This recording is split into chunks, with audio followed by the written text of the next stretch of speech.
Bapak Ibu Jemaat diundang untuk bangkit berdiri. Kita akan mulai ibadah kita pagi hari ini. Haleluya, pujilah Tuhan di surga. Baiklah semuanya memuji nama Tuhan, maka semuanya tercipta. Biarlah semuanya memuji-muji Tuhan. Sebab hanya namanya saja yang tinggi luhur. Keagungannya mengatasi bumi dan langit. Haleluya.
Pertolongan kita adalah dalam nama Tuhan yang menjadikan langit dan bumi, yang kasih setianya kekal selamanya.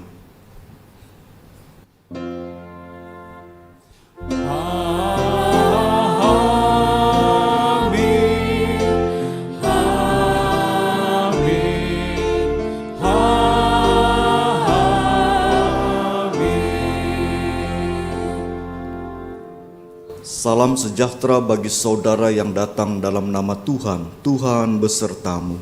Dan besertamu juga.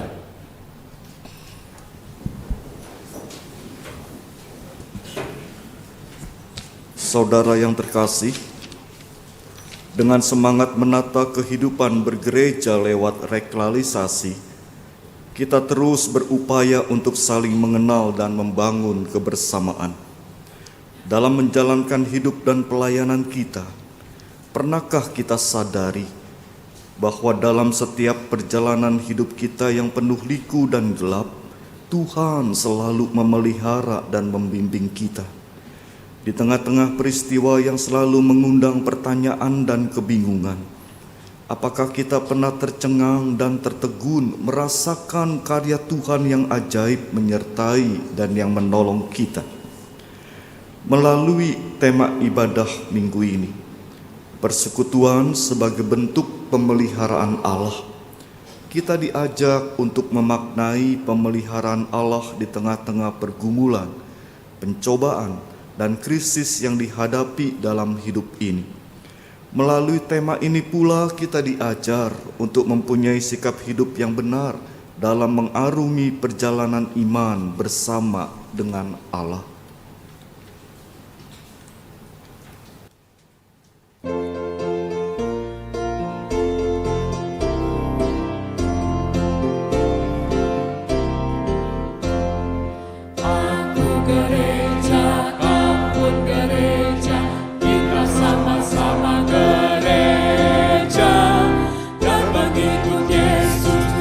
Seluruh dunia kita sama-sama gereja.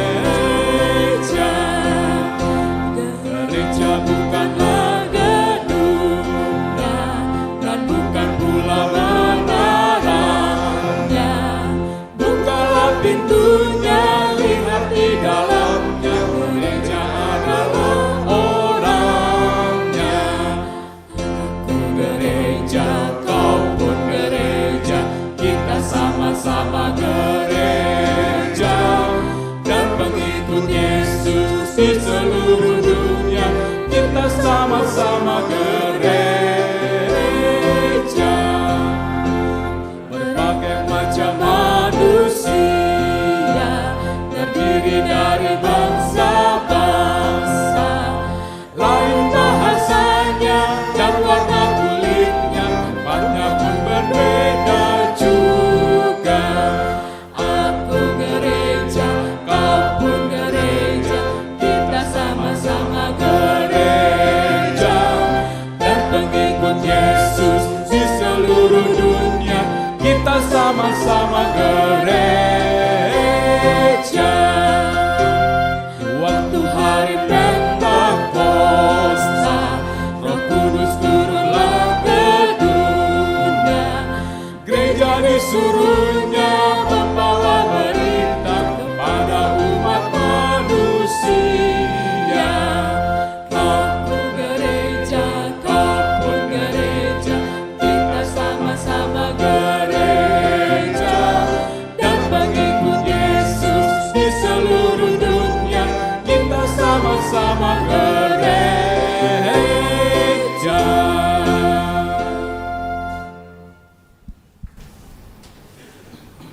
Umat yang dikasihi Allah, sikap kita seringkali salah dalam menghadapi berbagai pergumulan, pencobaan, dan krisis dalam hidup ini.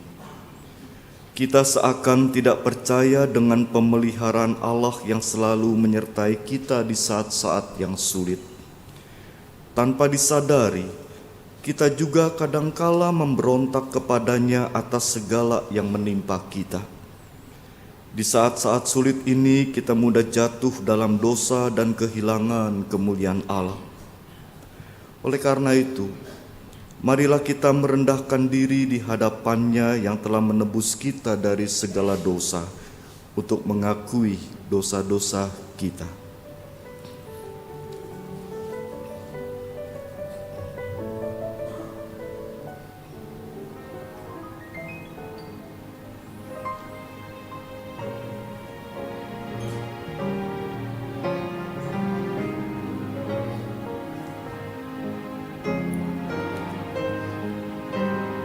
Bapa, ampunilah kami.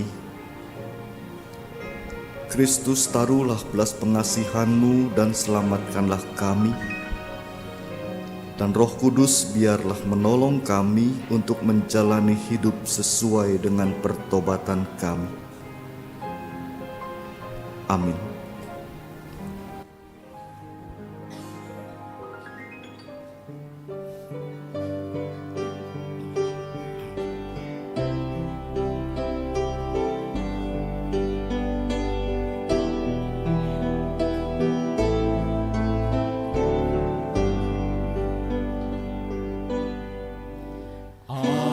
Ajaib benda anugerah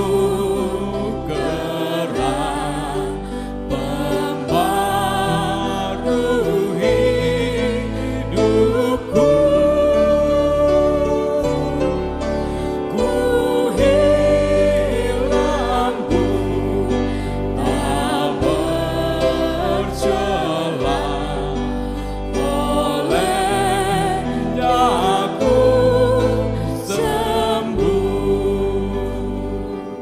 Bait 2 dan 4 kita nyanyikan bersama.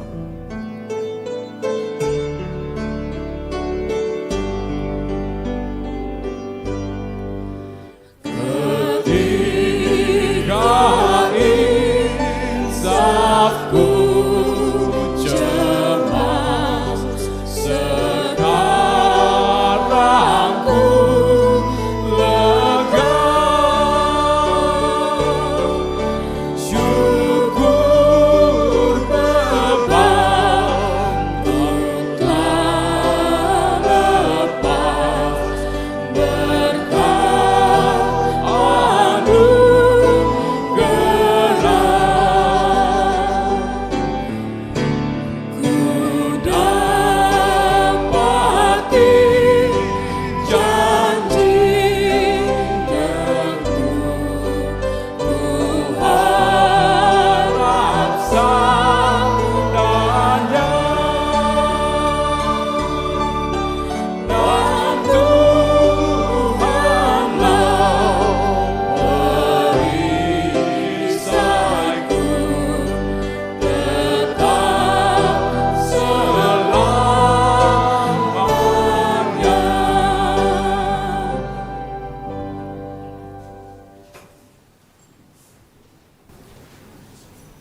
setelah mengakui, menyesal, dan bertobat dari segala dosa, marilah kita mendengarkan berita anugerah dari Allah sebagai pengampunan atas setiap dosa yang kita lakukan. Firman Tuhan dalam Efesus 1 ayat 7 dan 8 berkata, "Sebab di dalam Dia dan oleh darahnya kita beroleh penebusan, yaitu pengampunan dosa, menurut kekayaan kasih karunia-Nya yang dilimpahkannya kepada kita dalam segala hikmat dan pengertian." Demikianlah berita anugerah dari Allah. Syukur pada Allah.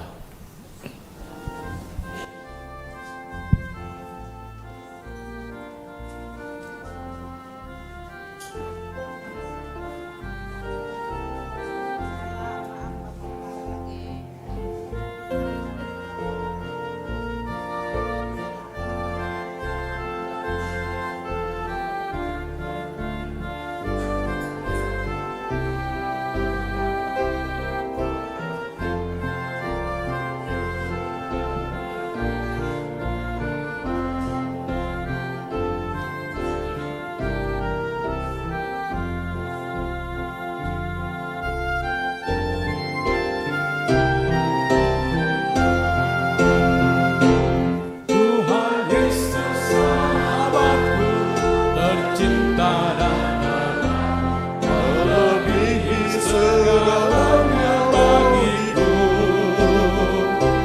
Bunga bakung paling indah yang tumbuh di lembah, melebihi menyucikan diriku. Menghibur dalam duka, penolong yang teguh, kepadanya ku serahkan khawatirku. Bunga bakung paling indah yang tumbuh di lembah, melebihi segalanya bagiku.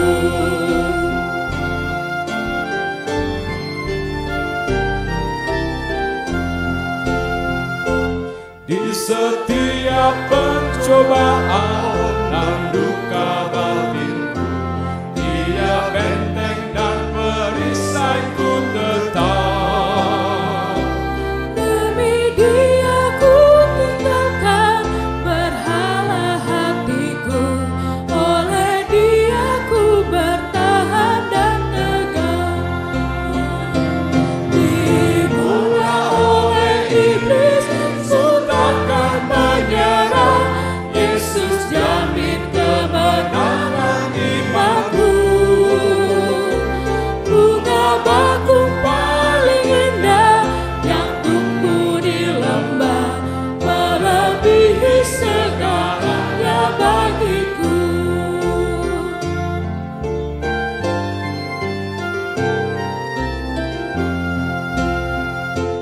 Ia takkan membiarkan dan meninggalkanku. Aku hidup oleh iman padanya. Dia tembok yang berapi di sekelilingku, roti hidup yang membuatku kenyang. Gelapnya kemuliaan, ku nampak wajahnya, dan berkat surgawi melimpahiku. Bunga bakung paling indah yang tumbuh di lembah, melebihi segalanya bagiku.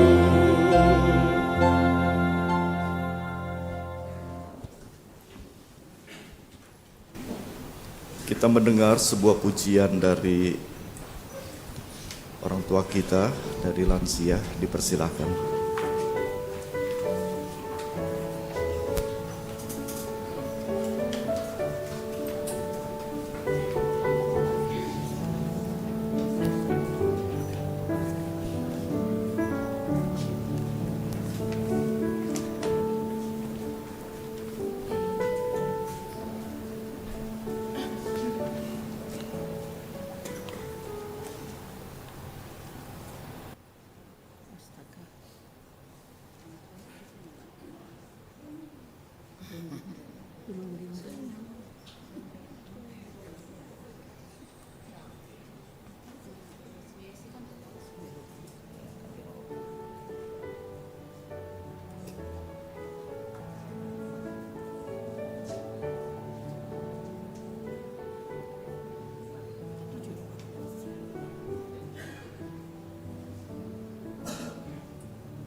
Terima kasih Oma, pujiannya.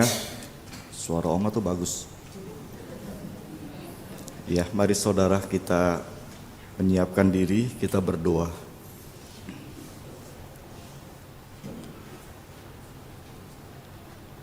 Ya Allah, kami bersyukur kepadamu karena Engkau senantiasa memelihara kami dalam setiap pencobaan, pergumulan, dan krisis yang terjadi dalam kehidupan ini.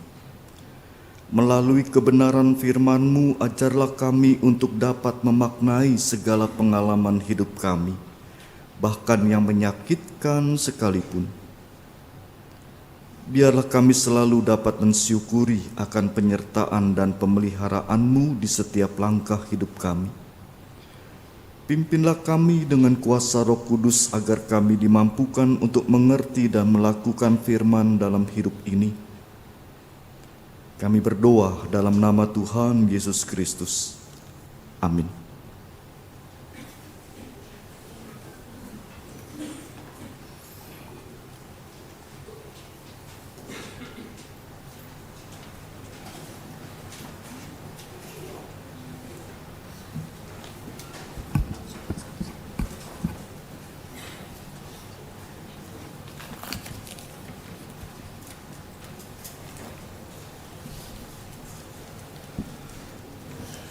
Bacaan diambil dari kitab Keluaran pasal 17 ayat pertama sampai ke-7. Kemudian berangkatlah segenap jemaah Israel dari padang gurun Sin, berjalan dari tempat persinggahan ke tempat persinggahan, sesuai dengan titah Tuhan.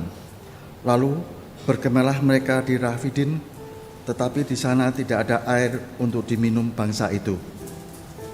Jadi mulailah mereka itu bertengkar dengan Musa. Kata mereka, berikanlah air kepada kami, supaya kami dapat minum. Tetapi Musa berkata kepada mereka, mengapakah kamu bertengkar dengan aku? Mengapakah kamu mencobai Tuhan? Hauslah bangsa itu akan air di sana.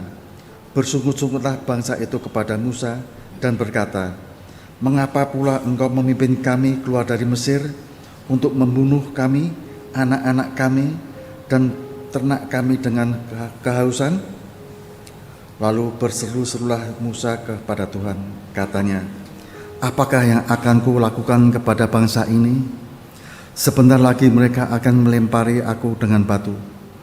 Berfirmanlah Tuhan kepada Musa, berjalanlah di depan bangsa itu, dan bawalah beserta engkau beberapa orang dari antara para tua-tua Israel. Bawalah juga di tanganmu tongkatmu yang kau pakai memukul sungai Nil, dan pergilah. Maka aku akan berdiri di sana di depanmu di atas gunung batu di Horeb. Haruslah kau pukul gunung batu itu, dan dari dalamnya akan keluar air, sehingga bangsa itu dapat minum. Demikianlah diperbuat Musa di depan mata tua-tua Israel. Dinamailah tempat itu Masa dan Meriba, oleh karena orang Israel telah bertengkar dan oleh karena mereka telah mencobai Tuhan dengan mengatakan, adakah Tuhan di tengah-tengah kita atau tidak? Demikian sabda Tuhan. Syukur kepada Allah.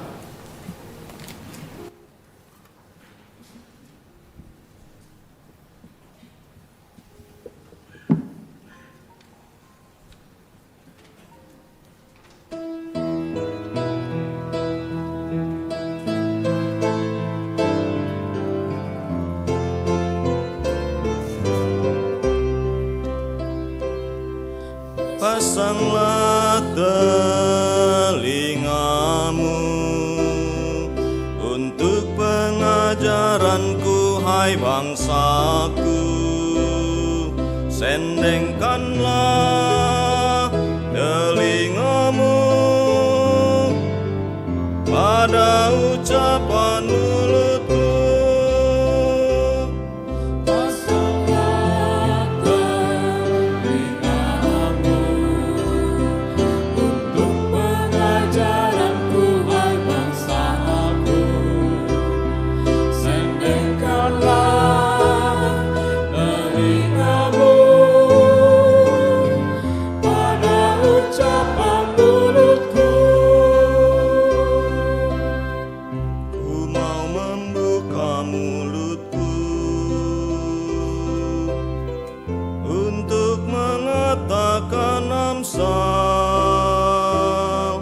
Ku mau ucapkan suatu teka-teki dari zaman purbakala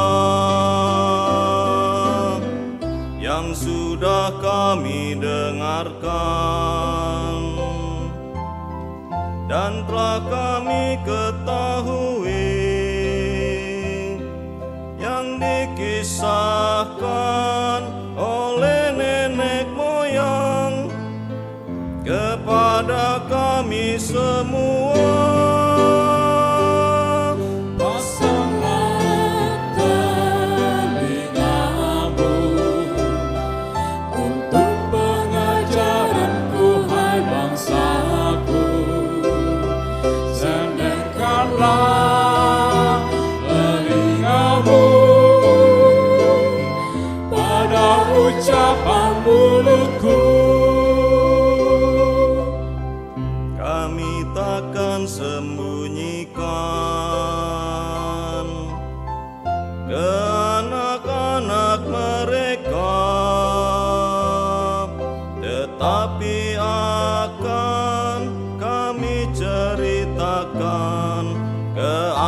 kekuatan kemudian. Pujian kepada Tuhan dan juga kekuatannya, perbuatannya yang sungguh ajaib yang telah dilakukannya. Pasanglah telingamu untuk pengajaranku, hai bangsaku. Sendengkanlah telingamu pada ucapan mulutku. Di depan moyang mereka dilakukannya mujizat di tanah Mesir, di padang Zoan, keajaiban dibuatnya. Dia belah nyala lautan, diseberangkannya mereka,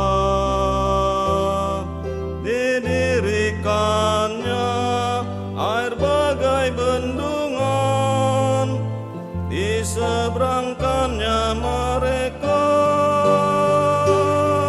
Pasanglah telingamu untuk pengajaranku, hai bangsaku. Sendengkanlah telingamu pada ucapan mulutku. Dituntunnya mereka dengan awan waktu siang, dan dituntunnya sepanjang malam dengan terang nyala api. Dia belahnya gunung batu, dia beri mereka minum, dibuatkannya aliran air keluar dari bukit batu. Pasanglah telingamu untuk pengajaranku, hai bangsaku. Sendengkanlah telingamu pada ucapan mulutku.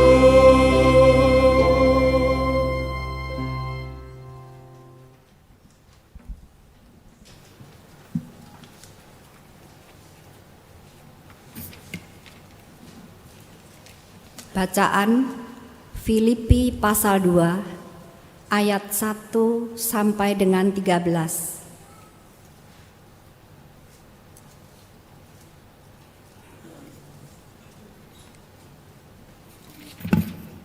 Jadi, karena dalam Kristus ada nasihat, ada penghiburan kasih, ada persekutuan roh, ada kasih mesra dan belas kasihan.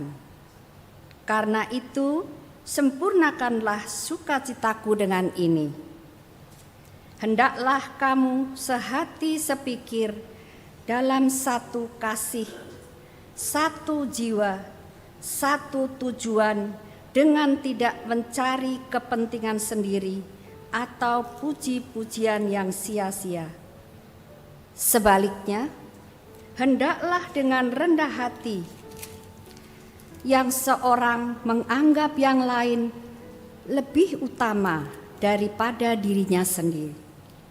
Dan janganlah tiap-tiap orang hanya memperhatikan kepentingannya sendiri, tetapi kepentingan orang lain juga.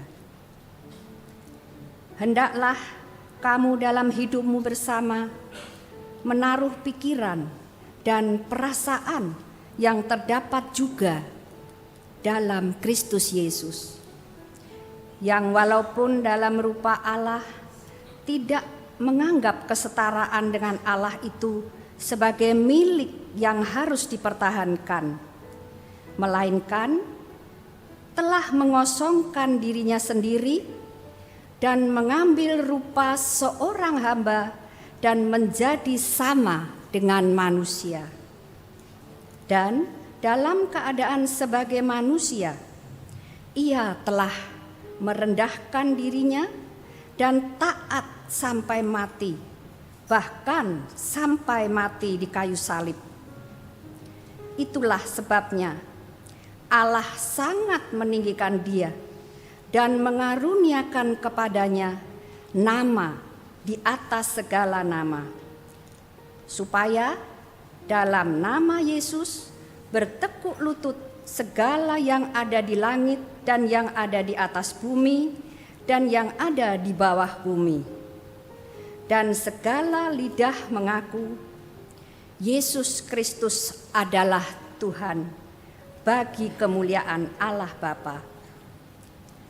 Hai saudara-saudaraku yang kekasih, kamu senantiasa taat. Karena itu, tetaplah kerjakan keselamatanmu dengan takut dan gentar. Bukan saja seperti waktu aku masih hadir, tetapi terlebih pula sekarang waktu aku tidak hadir. Karena Allah lah yang mengerjakan di dalam kamu baik kemauan maupun pekerjaan menurut kerelaannya. Demikianlah sabda Tuhan. Syukur kepada Allah. Pembacaan Injil dari Matius pasal 21 ayat 23 sampai dengan 32.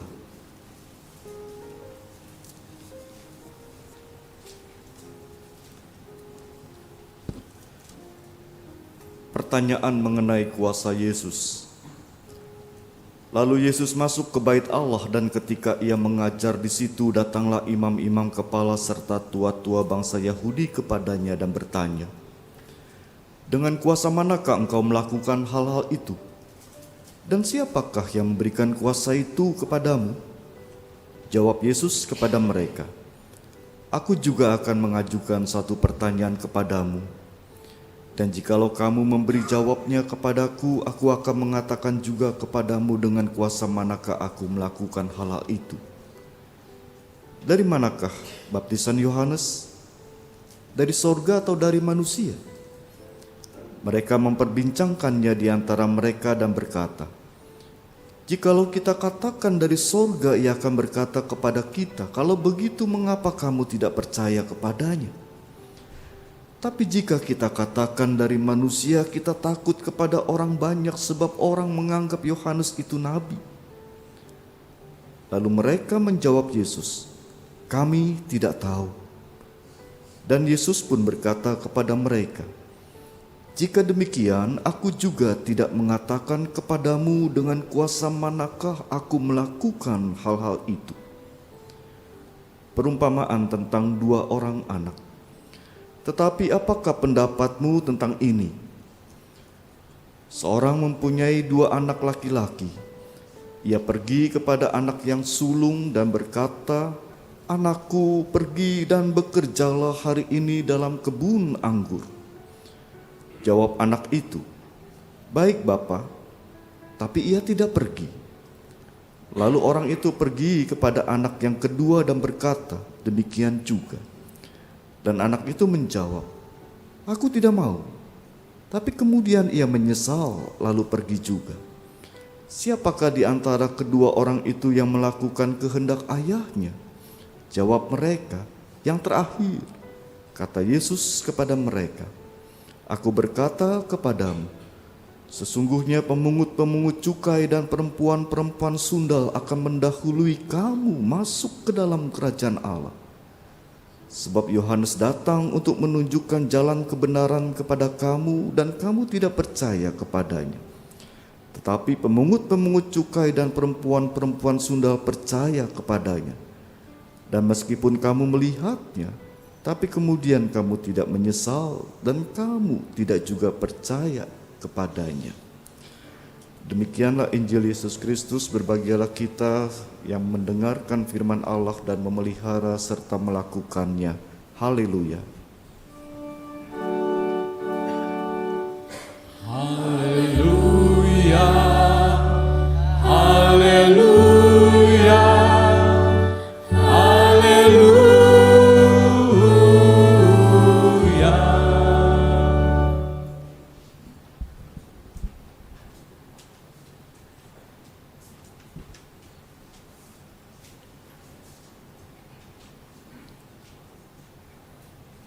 Dua orang koruptor diadili dan menerima vonis masuk dalam neraka. Lalu di pintu neraka, seorang penjaga berkata,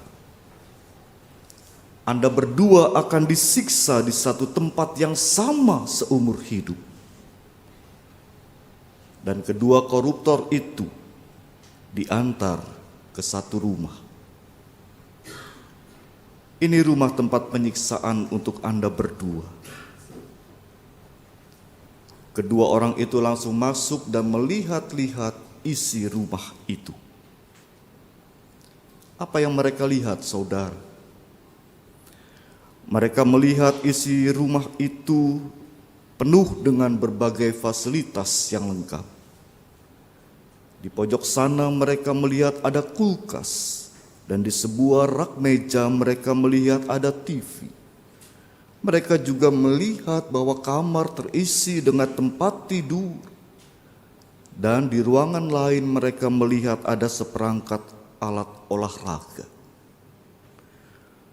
Di rumah itu segala kebutuhan tersedia. Lalu kedua koruptor ini saling berbisik. Katanya kita akan disiksa. Mana alat penyiksanya? Sama sekali tidak ada. Dan para koruptor itu menjadi lega karena di situ tidak ada alat penyiksa. Tetapi saudara, beberapa hari kemudian mereka mulai merasa tersiksa. Mengapa? Yang seorang berkata, tabiatmu ini aneh. Mau menang sendiri dan sungguh menyebalkan. Dan yang lain berkata, sifatmu itu lebih aneh lagi, sombong, arogan, kamu sungguh menyebalkan. Begitulah mereka saling benci dan saling memusuhi. Makin lama mereka makin merasa tersiksa dan menderita. Mereka sadar yang namanya neraka adalah seperti yang mereka alami dan itu sungguh menyiksa, sungguh menyebalkan. Saudara, ilustrasi ini mau mengingatkan kita bahwa menikmati sebuah kebersamaan, hubungan yang baik dengan orang lain itu adalah sebuah keindahan tersendiri dalam hidup ini. Nah, karena itu saudara, jika kita masih diberi kesempatan untuk bisa hidup bersama dengan baik, bersama orang-orang yang kita kasihi dan yang mengasihi kita, ketika Tuhan masih memberikan kesempatan untuk kita bisa bertumbuh bersama dengan orang lain dalam sebuah persekutuan. Bagi saya, itu adalah anugerah Tuhan yang semestinya kita syukuri.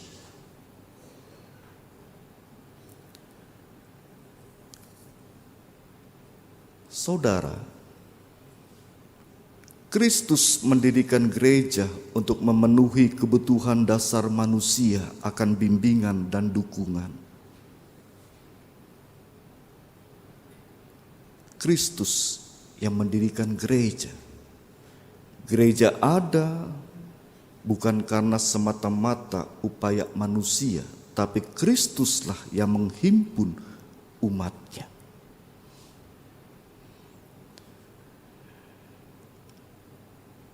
Gereja adalah tempat bagi kita untuk bersekutu, untuk saling menolong satu sama lain. Keberadaan gereja itu menjadi sangat penting bagi setiap kita. Kita membutuhkan bantuan dari orang lain untuk mempertahankan agar iman dan kepercayaan kita tetap hidup dan mengalami pertumbuhan. Oleh karena itu, saya ingin menegaskan orang Kristen yang enggan untuk hidup dalam sebuah persekutuan di gereja tidak akan pernah mengalami pertumbuhan imannya. Gereja penting untuk kita bertumbuh. Dan gereja adalah sebuah persekutuan. Ujian di awal tadi mengingatkan gereja itu bukan semata-mata gedung atau menaranya, tapi gereja itu adalah orang-orang yang ada di dalamnya, orang-orang yang membangun hidup dalam persekutuan. Semua orang Kristen pasti pernah mendengar kata persekutuan. Kita mendengar orang sering mengatakan, sudah tahu belum malam ini ada persekutuan di rumah si A. Nah, sekalipun demikian saudara, pertanyaan saya adalah, apakah kita sudah tahu persis apa sesungguhnya makna dan arti sebuah persekutuan itu? Kalau ada orang yang begitu mendambakan dan merindukan persekutuan di dalam gereja, apakah ia tahu persis apa sebetulnya yang ia inginkan dan apa konsekuensinya kalau keinginan itu tidak terpenuhi dalam persekutuan?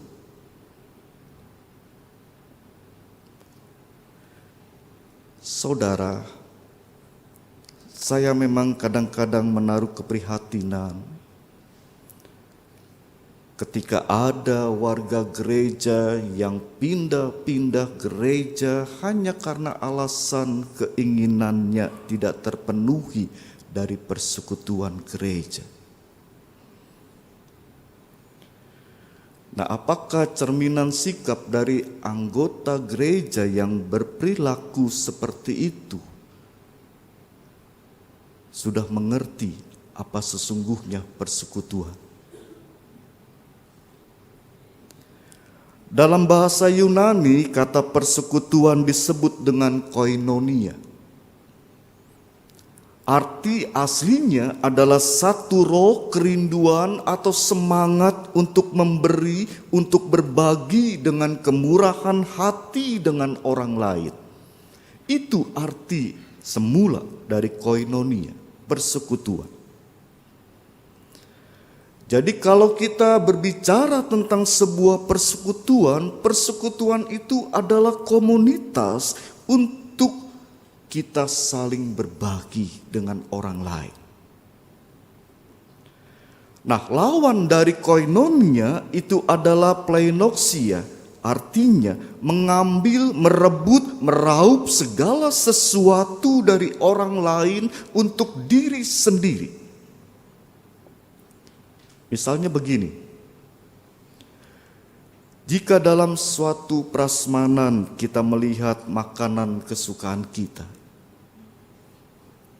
lalu kita meraup sebanyak-banyaknya tanpa peduli apakah orang lain kebagian atau tidak, itu namanya pleinoxia, bukan koinonia.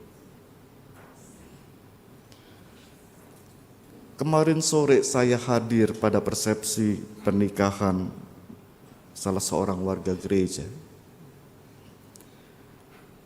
Pada saat prasmanan saya melihat ada banyak orang cenderung untuk bersikap pleinoxia ini.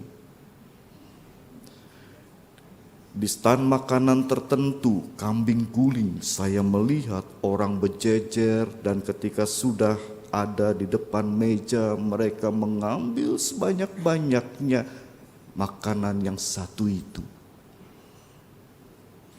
Mereka tidak pernah peduli memperhatikan apakah yang lain di antrian belakang kebagian makanan itu. Dan ada seorang warga gereja juga yang malamnya mungkin karena kebanyakan makan makanan itu tidak bisa menyelesaikan tugas pelayanannya untuk mendekorasi ruang ibadah menjelang bulan keluarga. Plenoksia. Bagaimana dengan kita?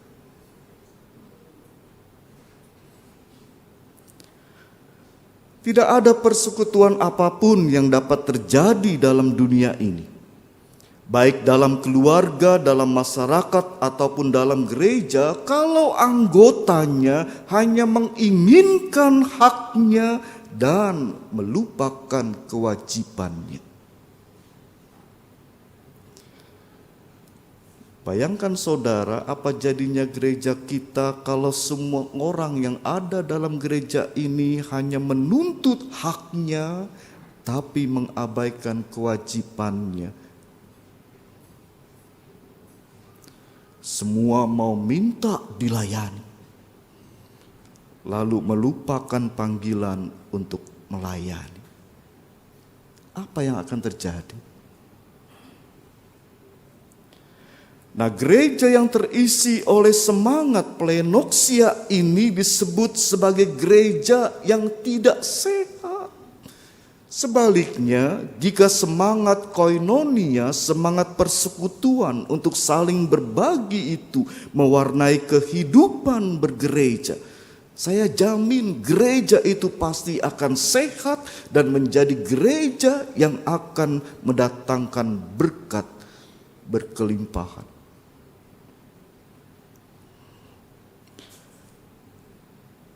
Saudara, yang menarik kalau kita melihat sejarah gereja melalui Alkitab kita,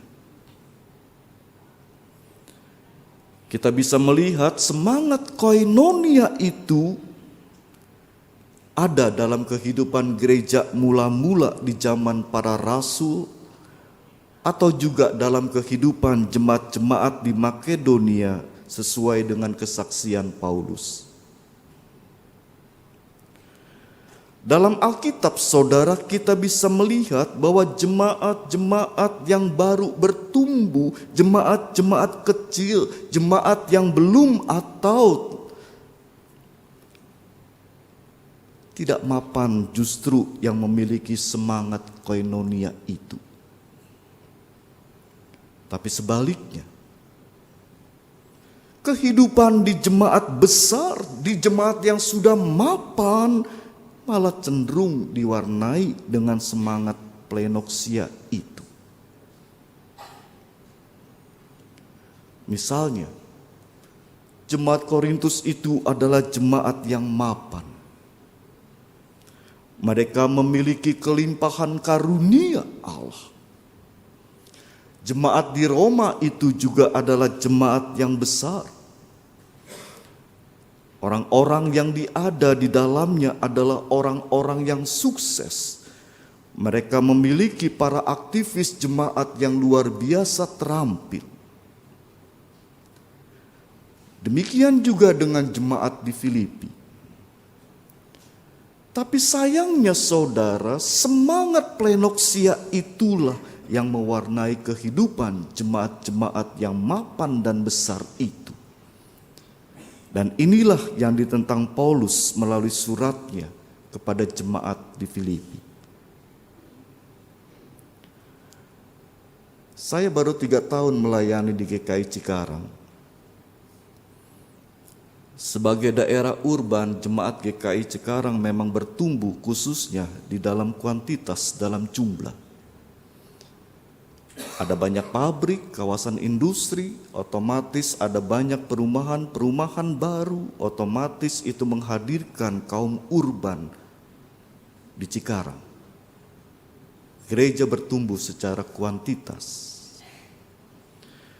Tapi kalau mendengar beberapa cerita dari warga gereja mula-mula di Cikarang, saya mendengar mereka kehilangan kehangatan persekutuan. Bukankah cenderung seperti itu? Kalau kita masih kecil, kita saling mengenal, kita tahu, kita peduli setiap persoalan dan pergumulan dari saudara. Tapi kalau sudah besar, cenderung berbeda cara kita hidup bergereja.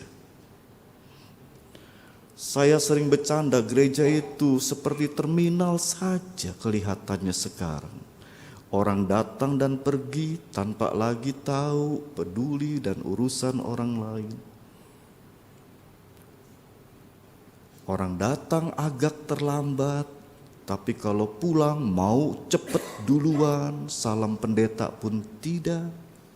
Kan terminal begitu, datang cepat-cepat, dapat tempat duduk, dapat bis yang dituju. Kumpul bersama, tapi tidak sehati sepikir. Gereja bukan terminal. Gereja menerima satu panggilan untuk mewujudkan koinonia, persekutuan. Persekutuan yang bersedia untuk saling berbagi satu dengan yang lain.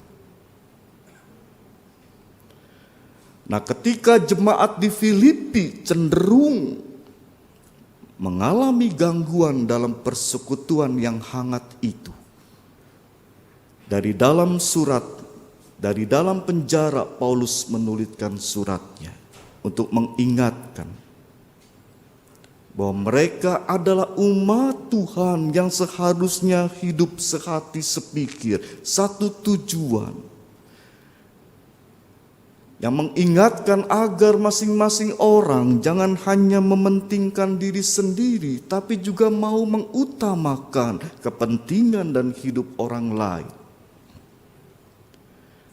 Apa yang menjadi dasar nasihat Paulus kepada jemaat ini? Tidak lain adalah keteladanan Kristus sendiri. Gereja yang adalah buah karya dari Kristus harus hidup sesuai dengan keteladanan Kristus. Kristus yang mengosongkan diri, Kristus yang berkorban, Kristus yang mengutamakan kerendahan hati daripada kesombongan. Dan jemaat seperti itulah saudara jemaat yang menurut Paulus yang sesuai dengan kehendak Kristus.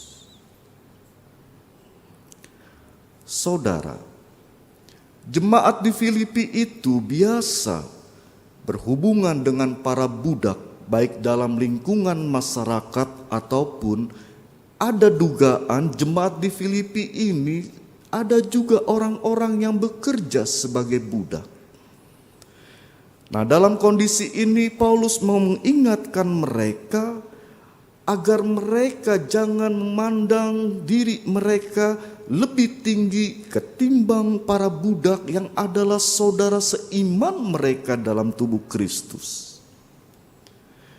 Melihat jemaat di Filipi ini, Paulus menangkap ada keengganan bagi warga gereja untuk menunjukkan sikap merendah itu.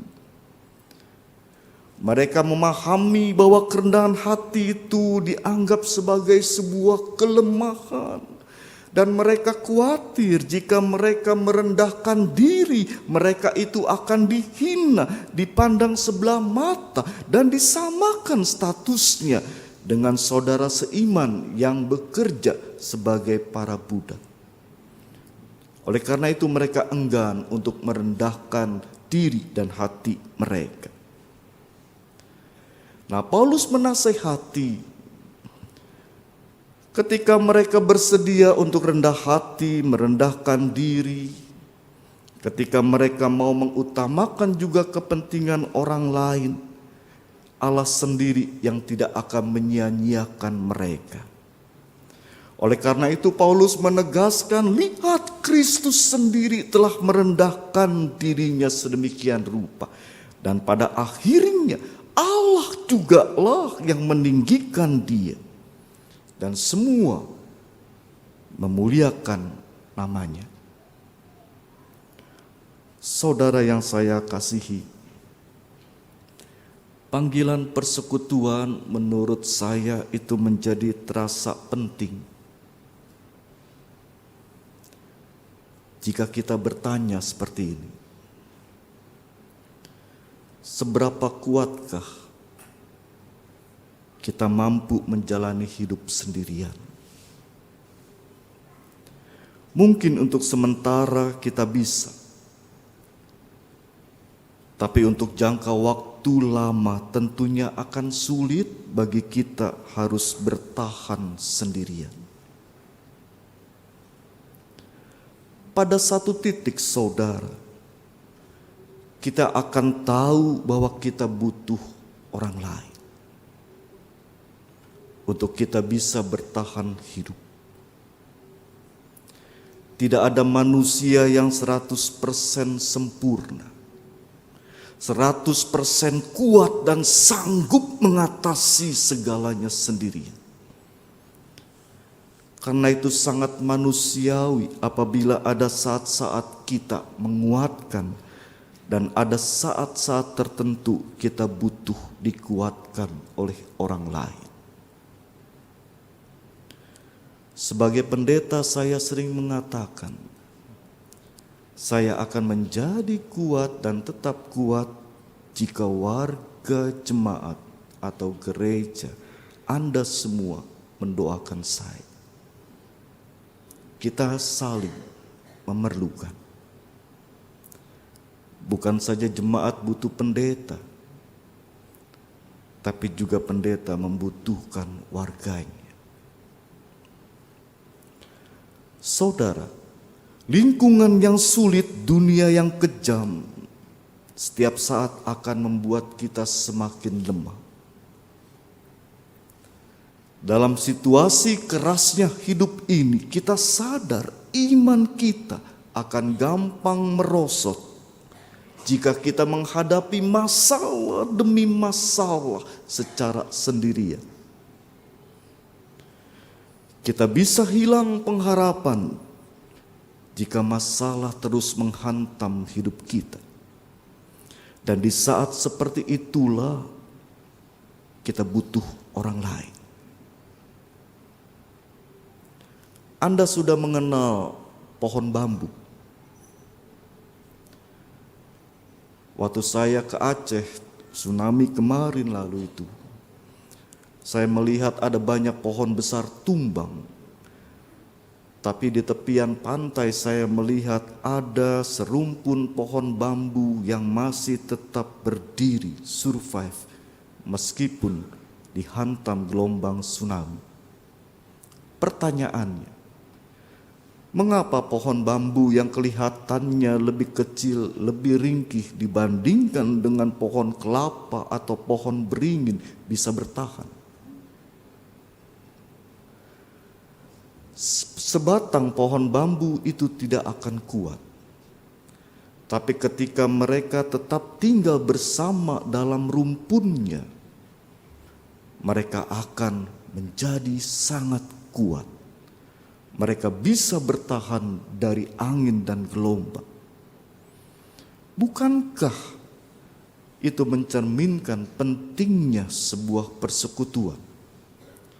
Menjadi orang Kristen sendirian, kita tidak akan kuat.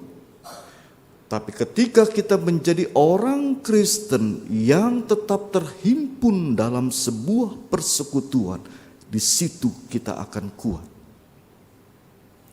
Oleh karena itu saudara, kita patut bersyukur Kristus mendirikan gereja agar kita bisa saling memenuhi kebutuhan dasar kita, bimbingan dan dukungan dari orang lain. Gereja itu menjadi penting untuk kita bisa mempertahankan iman kita agar tetap hidup agar tetap bertumbuh dan pada akhirnya menghasilkan buah-buah kehidupan. Dan juga saya ingin mengatakan bahwa Allah memelihara kita di dalam dan melalui persekutuan. Kita bisa memahami dan meyakini. Berbeda dengan zaman Alkitab dulu, Allah yang sering menyuarakan suaranya dari langit. Di zaman kita sekarang ini, ketika Allah ingin berbicara, menasehatkan, menghibur dan menguatkan kita, Allah pasti memakai mulut seseorang untuk menyampaikan pesannya. Allah memakai tangan seseorang untuk menopang, untuk mengangkat kita pada saat kita tanpa disengaja terjatuh dalam hidup ini. Allah juga memakai kaki seseorang untuk menjumpai kita yang seringkali merasa terasing, merasa kesepian dalam hidup ini. Allah juga memakai telinga seseorang untuk mendengarkan keluh kisah kita.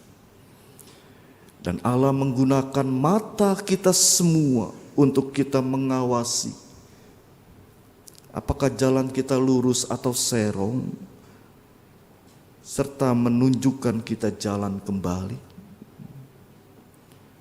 Allah memiliki banyak cara untuk memelihara kehidupan kita. Dan Allah berkenan sesungguhnya memakai setiap orang yang ada di dalam gereja untuk bisa menyampaikan pemeliharaannya kepada yang lain. Saudara, dalam gereja tidak ada anggota yang tidak penting di mata Tuhan.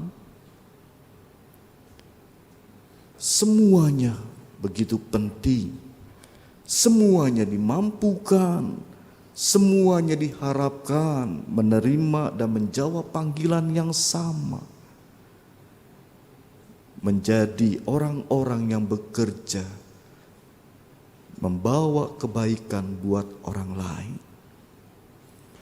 Allah tidak meminta keberhasilan kita, tapi yang Allah minta adalah kesetiaan kita untuk menjawab panggilan hidup dalam persekutuan.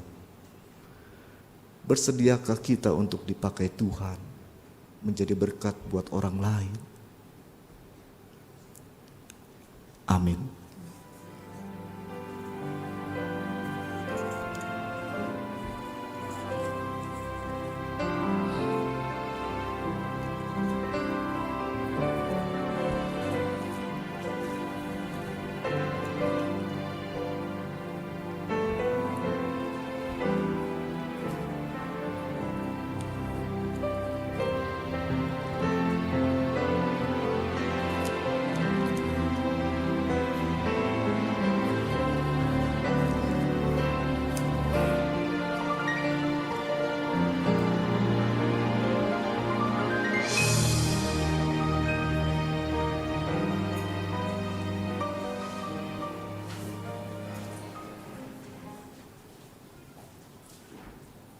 Jemaat yang dikasihi Tuhan, marilah kita bersama dengan umat Allah di masa lalu, masa kini, dan masa depan, mengingat pengakuan pada baptisan kita menurut pengakuan iman rasuli. Aku percaya kepada Allah, Bapa yang Maha Kuasa, Khalik langit dan bumi, dan kepada Yesus Kristus, Anak yang tunggal Tuhan kita, yang dikandung dari Roh Kudus, lahir dari anak darah Maria, yang menderita sengsara di bawah pemerintahan Pontius Pilatus, disalibkan, mati dan dikuburkan, turun ke dalam kerajaan maut. Pada hari yang ketiga bangkit pula dari antara orang mati, naik ke surga, duduk di sebelah kanan Allah, Bapa yang Maha Kuasa.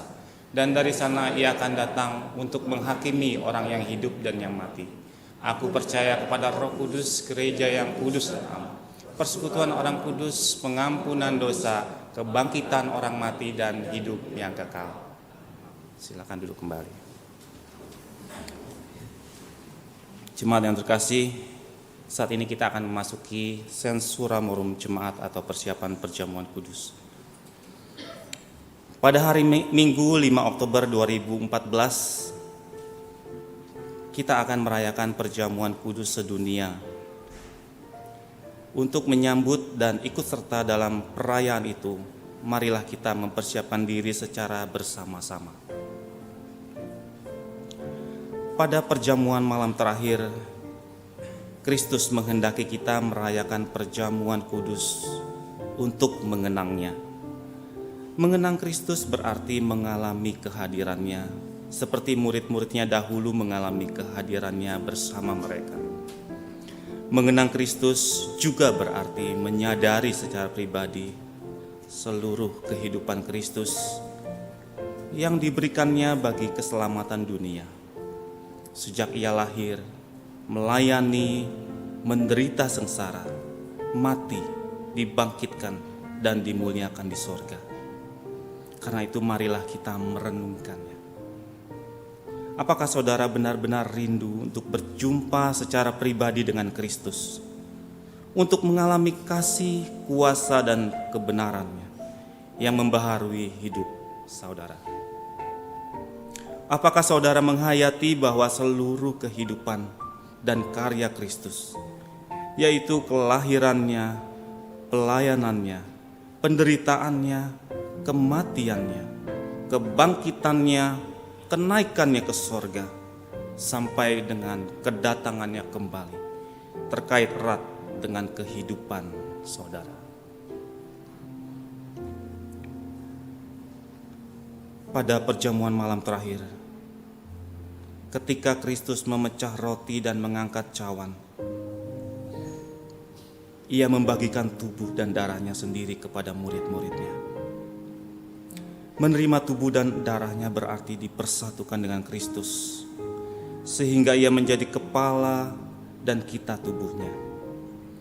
Menerima tubuh dan darahnya berarti dipersatukan dengan semua orang yang menerimanya, juga menjadi satu tubuh dan satu roh. Marilah kita merenungkannya. Apakah saudara menghayati bahwa Kristus adalah kepala seluruh kehidupan saudara? Dalam hidup berjemaat dan bermasyarakat, dalam keluarga dan pekerjaan saudara. Apakah saudara menghayati bahwa saudara adalah anggota tubuh Kristus yang saling mengasihi seorang terhadap yang lain? Ketika kita bersatu dengan Kristus, roti hidup yang dipecah-pecahkan bagi dunia ini, kita pun dipersatukan dalam kematian dan kebangkitan Kristus. Dipersatukan dengan Kristus berarti diutus untuk mengosongkan dan menyangkal diri, memikul salib dan mengikut Kristus. Dipersatukan dengan Kristus berarti diutus untuk memberi hidup kita demi keselamatan dunia. Marilah kita merenungkannya. Apakah dalam persekutuan dengan Kristus, saudara mau berkorban dan menjadi berkat bagi sesama saudara? Apakah saudara menyadari bahwa sebagai anggota tubuh Kristus di tengah dunia, saudara menjadi mata dan telinga bagi Kristus yang melihat dan mendengarkan, serta peduli terhadap kebutuhan dan masalah sesama saudara? Sudahkah saudara menjadi mulut bagi Kristus yang menyuarakan kebenaran dan keadilan dalam lingkungan saudara? Sudahkah saudara menjadi tangan bagi Kristus yang berkarya memperjuangkan damai sejahtera di muka bumi? Kiranya Roh Kudus menolong kita semua dalam mempersiapkan diri untuk merayakan perjamuan kudus pada hari Minggu tanggal 5 Oktober 2014 mendatang.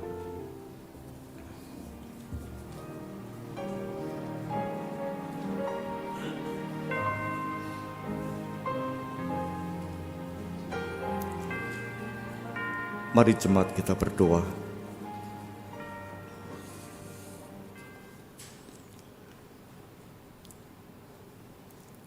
Ya Bapa, kami bersyukur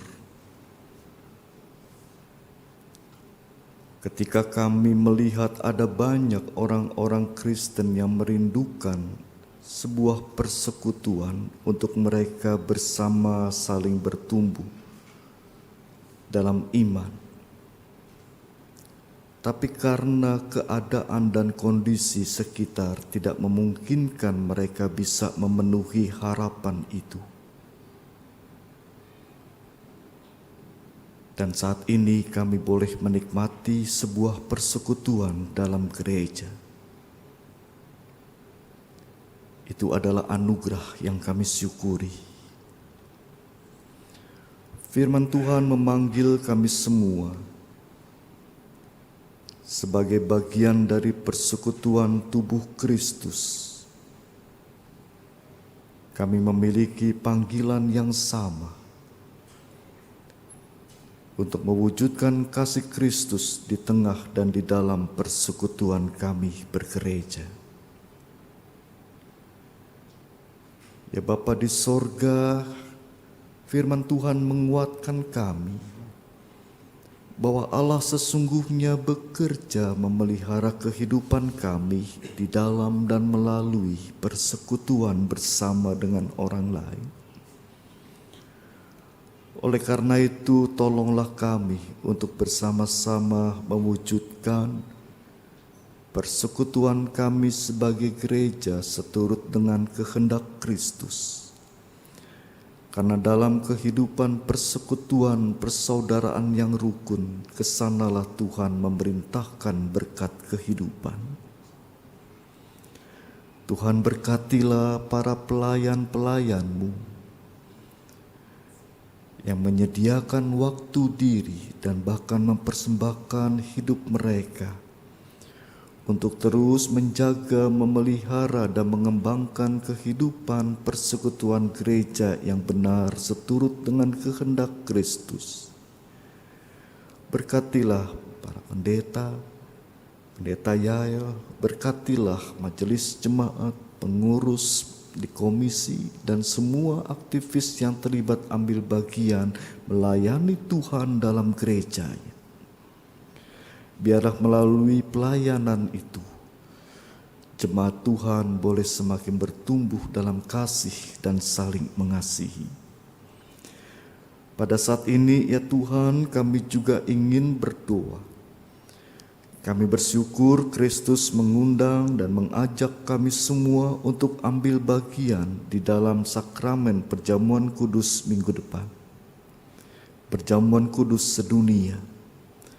Ini adalah sebuah perayaan dan pesta iman.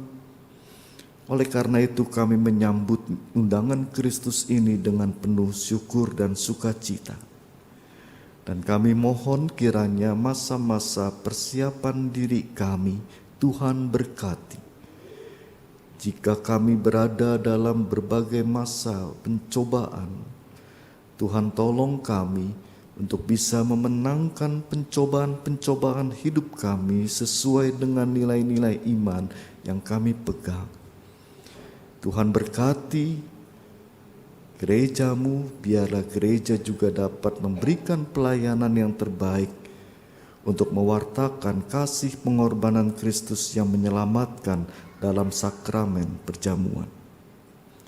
Pada saat ini ya Tuhan, sebagai gereja kami ingin mendoakan saudara-saudara kami yang sedang menghadapi berbagai masalah dan pergumulan dalam kehidupannya. Untuk keluarga-keluarga yang tidak harmonis, keluarga-keluarga yang terancam dalam persekutuan di tengah rumah tangganya. Tuhan berkati masing-masing anggota keluarga itu dengan kearifan, dengan kebijaksanaan, dengan hikmat yang dari Tuhan. Sehingga persoalan yang mereka hadapi di tengah keluarga itu tidak menghancurkan keutuhan dan ikatan perkawinan, tidak juga menghancurkan kehidupan dan masa depan keluarga mereka. Tapi dalam pertolongan Tuhan, mereka mampu melewati persoalan itu. Kami berdoa untuk keluarga-keluarga juga yang sedang bergumul karena persoalan ekonomi. Ya Bapa di sorga, kami berupaya untuk bekerja dengan jujur, baik dan benar sesuai dengan kehendak Tuhan. Di tengah situasi persaingan bisnis yang kotor, tolonglah kami dan jagai kami untuk tetap setia, hidup dalam kejujuran, dalam bekerja. Dan kami percaya orang-orang yang jujur jugalah yang diberikan kecukupan pemeliharaan Tuhan melalui berkat kehidupan ini. Berkatilah usaha dan pekerjaan kami, agar melalui yang kami usahakan dan kami kerjakan, kehidupan kami tercukupkan oleh berkat-Mu. Kami juga ingin berdoa ya Bapa di sorga, untuk saudara-saudara kami yang merindukan untuk bisa bekerja mencari nafkah. Tuhan berikan kesempatan agar mereka bisa memenuhi kebutuhan itu. Kami percaya ada banyak ruang, ada banyak jalan yang Tuhan boleh hadirkan, boleh Tuhan tunjukkan, yang Tuhan juga sediakan, agar saudara-saudara kami tidak lagi menganggur tapi bisa bekerja. Saat ini kami juga ingin berdoa ya Tuhan bagi bangsa dan negara kami. Kami sadar kehidupan politik bangsa dan negara kami perlu pemulihan dan terus pemulihan. Kami ingat ya Bapa di sorga akan rencana Presiden terpilih Jokowi untuk membentuk kabinet pemerintahan yang baru. Tuhan berkati rencana itu. Siapapun nanti yang duduk dalam kabinet menteri, biarlah Tuhan memakai mereka untuk menjadikan bangsa Indonesia ini lebih baik, jauh dari kekotoran dan kepentingan politik yang sempit. Kami juga tetap berdoa, kiranya Tuhan tetap menjagai kehidupan bangsa kami dalam rukun dan damai. Sungguh bangsa ini penuh dengan kekayaan, kepelbagaian, dan biarlah kami memiliki kearifan sehingga bisa melihat perbedaan dari yang lain sebagai bekal untuk kami membangun bangsa ini. Berkati hidup yang rukun dan damai. Inilah ya Tuhan doa kami. Semua doa ini kami dasari dengan doa seperti yang Yesus ajarkan. Datanglah kerajaan-Mu, jadilah kehendak-Mu di bumi seperti di sorga. Berikanlah kami pada hari ini makanan kami yang secukupnya. Ampunilah kami akan kesalahan kami seperti kami mengampuni orang bersalah pada kami. Dan jangan bawa kami ke dalam pencobaan, tapi lepaskanlah kami daripada yang jahat. Karena Engkau-lah yang punya kerajaan dan kuasa dan kemuliaan sampai selama-lamanya. Amin.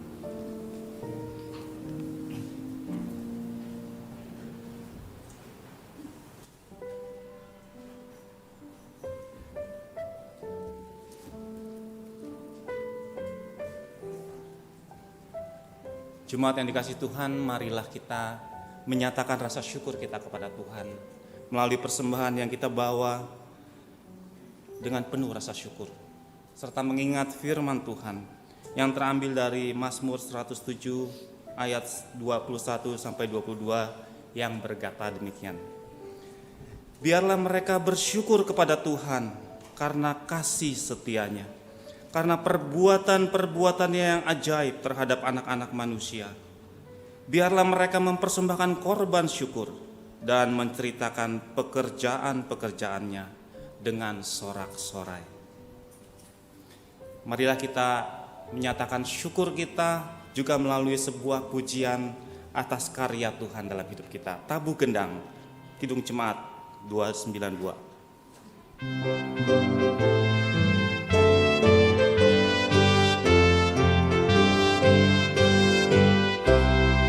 Tabu gendang sambil menari, nyanyikan lagu yang merdu.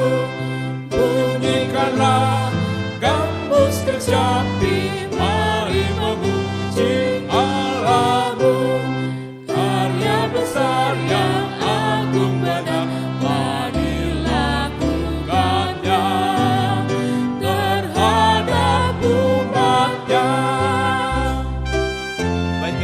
wanita saja. Israel pun atas berkatnya riang gembira bermazmur, ikut serta kita percaya dan kepadanya bersyukur. Tuhanlah baik, kasih-Nya ajaib kekal selamanya, terpuji namanya. Bait ketiga yang pria saja.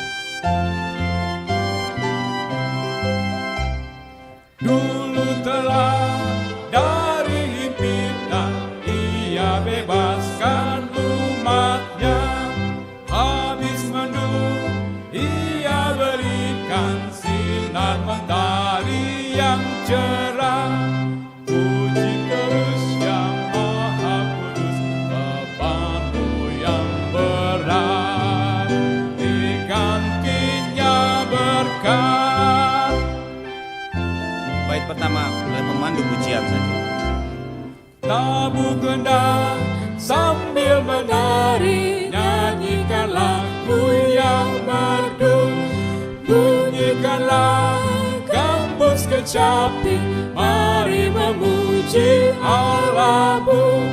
Karya besar yang agung benar telah dilakukannya terhadap umatnya. Bait dua bersama-sama. Israel pun atas berkat-Nya riang gembira bermazmur, ikut serta kita percaya dan kepadanya bersyukur. Tuhanlah baik, kasih-Nya ajaib kekal selamanya, terpuji namanya.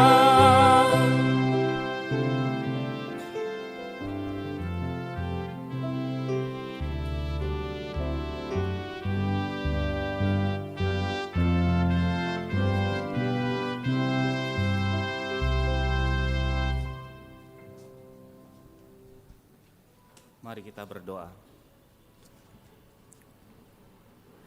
Ya Allah, Sang Pemberi kehidupan, kami bersyukur akan segala berkat yang Engkau limpahkan kepada kami setiap hari. Berkat dan anugerah-Mu selalu melingkupi kami dalam kondisi apapun. Pada saat ini, kami telah memberikan persembahan sebagai ungkapan syukur kami atas berkat pemeliharaan-Mu. Ajarlah kami menyerahkan seluruh hidup ini sebagai persembahan terbaik kepadamu. Pimpinlah para hamba-Mu agar mampu mengelola persembahan ini sesuai dengan tujuannya. Kami berdoa di dalam nama Tuhan Yesus Kristus. Amin. Serikat persaudaraan sebagai lagu pengutusan kita.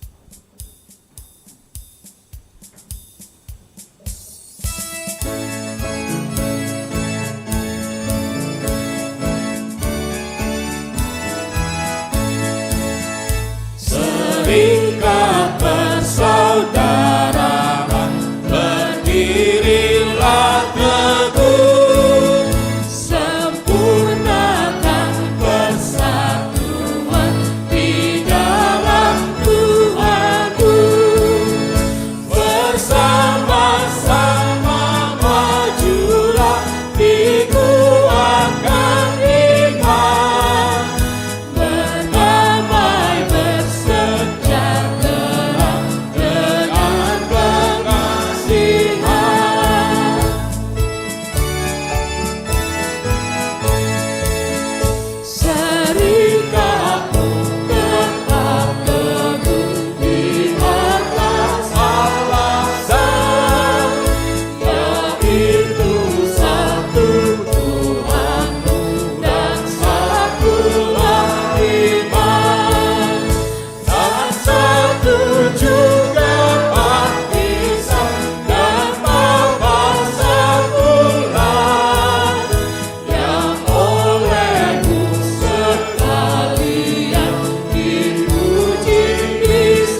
Arahkanlah hati saudara kepada Tuhan yang senantiasa memeliharamu.